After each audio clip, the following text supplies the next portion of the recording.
Kunjungan penting kenegaraan ke Ukraina dan Rusia kita bahas. Sebelumnya, kita melihat ke sebuah rapat penting dulu di Turki sebelum kita kembali ke diplomasi perjalanan politik ke Ukraina Rusia oleh pejabat negara. Rapat di Turki antara Ukraina dan Rusia minggu ini membahas grain, ada gandum sejumlah 22 juta ton di gudang pelabuhan Ukraina. Ukraina minta izin ke Rusia untuk bisa mengirimkan gandum tersebut, dikirim melalui Laut Hitam. Setelah pertemuan tersebut, para delegasi kembali ke ibu kota masing-masing dan menurut pengamat militer, pastinya Rusia akan tetap ngeblok gandum tak boleh keluar Ukraina. Hal ini membuat runyam pemakan roti dan pemakan mie, terutama di wilayah Afrika dan Timur Tengah, karena makanan utama mereka dari Ukraina dan Rusia. Rusia menahan karena embargo dan sekalian aja ditahan. Kalau Ukraina, diblok Rusia kapalnya. Di Indonesia per tahun kebutuhannya adalah 11 juta ton gandum. Dengan harga gandum meningkat tajam di dunia, juga ketiadaan stok murah, meminta ke Ukraina dan Rusia adalah strategi yang tepat. Oh ya, asal jangan dibilang misi perdamaian. Jangan loh ya, misi dagang itu jauh lebih keren. Kita semua pasti setuju. Jika kita sudah memakan mie, artinya di Indonesia nih ya, kita sudah makan. Karena dulu kalau belum makan nasi, itu belum dinamakan sudah makan.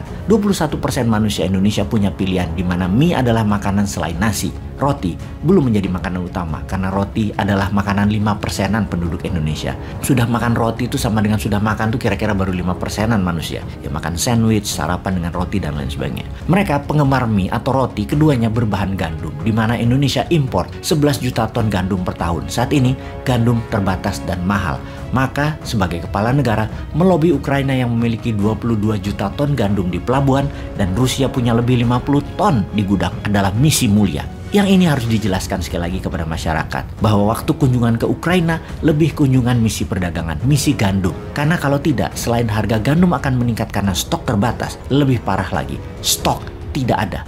Maka yang sepertiga lebih manusia Indonesia penggemar mie dan roti itu akan kecarian. Bagi Bosman, yang jahat adalah misi itu dikatakan sebagai misi untuk oligarki. Bayangkan, presiden kita dikatakan kaki tangan oligarki, itu jahat. Mengapa mereka mengatakan seperti itu? Karena gandum tersebut kebutuhan bahan bakunya oligarki, buat pabriknya oligarki. Ini sungguh jahat mengatakan presiden kita bekerja untuk oligarki, menjadi pelobi gandum Rusia dan Ukraina. Ini tuduhan yang jahat sekali. Pemimpin kita itu bekerja untuk rakyat. Jadi, kalaupun ada diskusi tentang gandum, ya pasti untuk rakyat. Juga untuk rakyat Ukraina daripada mubazir barang di gudang. Jadi kita Indonesia ke Ukraina lebih dulu, baru kelunuan ke Mas Putin agar kepungannya dilonggarkan, agar gandumnya bisa lewat. Sementara Rusia juga ada gandum, namun Rusia lagi disanksi, lagi diembargo. Indonesia beranikah melanggar larangan bertransaksi dengan Rusia? Hal itu menjadi pertanyaan banyak pengamat. Mengapa Putin duduk mendekat? Karena Putin memastikan apakah Indonesia berani melawan hegemoni Barat seperti yang dilakukan oleh Tiongkok dan India dan mau bayar pakai rubel. Atau Indonesia beli gandum Ukraina, minta Rusia buka blokade. Siapa lu ya kira-kira? Demikian bolehkah Putin dalam hati berkata begitu? Ya boleh-boleh aja. Namun lebih elok dalam diplomasi, kita berani beli gandum Rusia, melawan hegemoni. Jadi kita lihat kemudian hari, apakah bisa kita dapat gandum Ukraina dan gandum Rusia tersebut. Kalau bisa, misi tersebut dikatakan berhasil. Karena kita tahu gandum tersebut dari Ukraina dan Rusia harganya 30% lebih murah dari harga gandum sisa dunia pada saat ini. Kalau ternyata gandum tersebut tidak datang dari Ukraina atau dari Rusia, bukannya misi tersebut gagal, tetapi bersiap-siap harga mie instan naik 20%, harga roti-roti lainnya juga naik. Naik masih lebih mending kalau kosong atau nggak ada barang. Nah lu, kumaha eta. Lalu ada yang mengatakan misi tersebut misi perdamaian. Nah ini yang bikin kepala muter 7 keliling, mendamaikan. Rusia, Ukraina, apa alat tawar Indonesia ya? Ngomong apa kita sebagai penengah itu? Negara Turki ya, banyak dipakai sebagai tempat diskusi para juru damai dunia termasuk pertemuan Ukraina dan pihak Rusia. Karena Turki memang mitra Rusia. Turki adalah safe haven uang pejabat dan pengusaha Rusia. Dan juga Turki merupakan kaki Rusia di NATO. Semua orang tahu itu. Kalau Turki juga anggota NATO yang vokal. Sisi lain, Ukraina butuh dukungan Turki juga untuk diterima sebagai member NATO.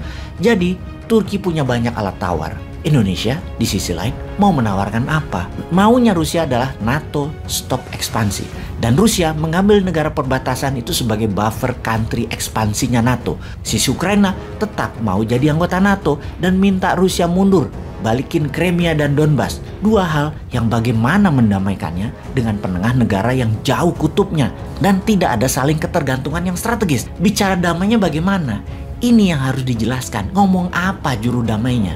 Kalau kita mau menghentikan perang Ukraina, kita harus punya tangan di atas dulu dengan mereka. Sungguh strategi tangan di atas atau give first then you will get itu harus punya. Oke, ilustrasinya begini. Kalau kita mau mendapatkan, maka kita harus memberi terlebih dahulu. Begini ilmu sederhana dalam aplikasi psikologinya. Kalau Anda misalnya jalan-jalan ke counter handphone, katakanlah kalau di Jakarta di Mall Ambassador, maka ketika lagi celingukan di suatu counter Anda ditanya, mau cari apa kakak? Sambil disodorin aqua gelas. Begitu ambil aqua gelas tersebut, Anda colok sedotannya dan meneguk minuman tersebut, 90% Anda pasti belanja di sana. Counter HP itu melakukan strategi tangan di atas. Kembali ke sebagai juru damai. Apakah kita sudah memberikan aqua? Sudah ditenggak aquanya oleh Ukraina dan Rusia? Kalau belum, maka jangan katakan misi ke Ukraina Rusia sebagai misi perdamaian. Misi diplomasi dua negara aja, misi dagang saja. Jujur itu bagus, ketimbang mau terlihat keren dengan membawa tagline misi perdamaian. Kekuatan belum ada, alat tawarnya belum ada,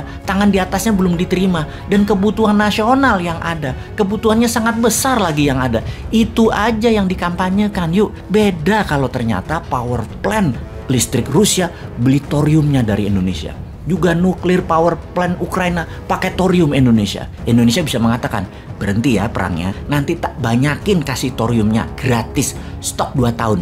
Dan semua stok gandum ketimbang mubazir di gudang Ukraina dan Rusia, tak ambil semuanya ya. Lalu selain untuk menutupi kebutuhan gandum di Indonesia, mendadak Indonesia punya stok gandum buat menghidupi negara Timur Tengah yang bisa ditukar BBM murah. Gitu dong bernegaranya, tanpa rakyat dicekik pajak, tanpa subsidi BBM yang memberatkan APBN, dan tanpa cari utangan. Ngono ae. Itu baru namanya new mind.